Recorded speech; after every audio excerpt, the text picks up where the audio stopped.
Hello, my name is Clara Strauss, and I happen to love my OCs quite a lot.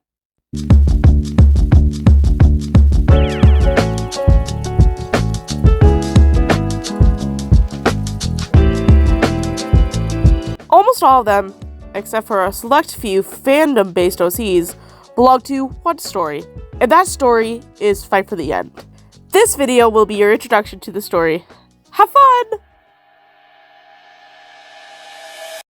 Every year, hundreds of thousands of creatures, people, or anything of the sort, from universes incredibly different from one another, are brought together to fight in the Battle of the Ophelion. This is an annual competition held in the Pocket Universe, Winiero, created by the beings made from what is left of Dominion, also known as the Jesters. Though the fighters are not in Winiero by choice, they are willingly coming together to compete in the Ophelion for the prize of a lifetime. A wish for anything. Granted by the most powerful jester of all, Sparrow, the closest jester to Dominion. In this story, we follow Arachnid, the main character of a manga humbly titled Threads of Fate, where she valiantly defends the human race against a monster of the week, every issue, every volume, all the time. That is, until everything changed, when she is taken away from her home universe abruptly by a man with a star-shaped head, never to see her village, her sidekick, or anything familiar to her ever again. She wakes up to find herself in Winiero, dazed and confused. After some odd events, she finds herself in the Trix Tower, talking to Winiero's benevolent and compassionate leader, Trix, the jester closest to Dominion, only after Sparrow. After light introductions, my name is, hello, all of that, Trix explains to Arachnid the concept of the Ophelion, and tells her the only way she has back home is to win fair and square by winning the Ophelion. And wishing to go home, of course. But Trix says not to fret, because they'll help her out.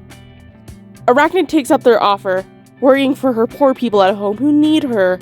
She thinks of the poor villagers whose houses are probably getting wrecked right now. Gosh, she can't even think about it.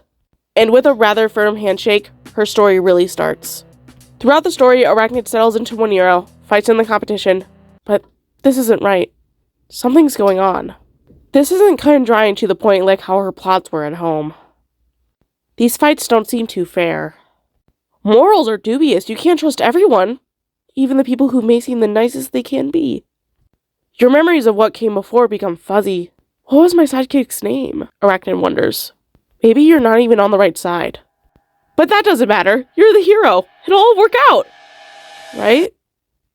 Fight for the End doesn't just follow Arachnid. It follows a wide range of characters, like the Jesters, the driving force of Winiero, fighters against battling, a band who's against Trix's totalitarian rule, the people who Arachnid calls friends, and some of the other oddballs of Winiero.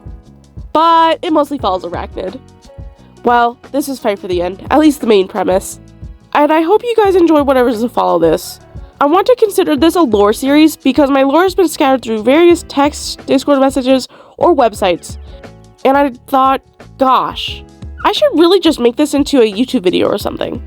You know, to give a new audience an outlet, or just not lord on my people in DMs in long strings of text. During this series, I want to at least establish the parts of characters in the story that I have at least set in stone. The most driving force for me to make this was because I hate writing art fight bios. It's the pain of my existence. Anyways, sorry for the lame outro. Goodbye, and thank you for watching!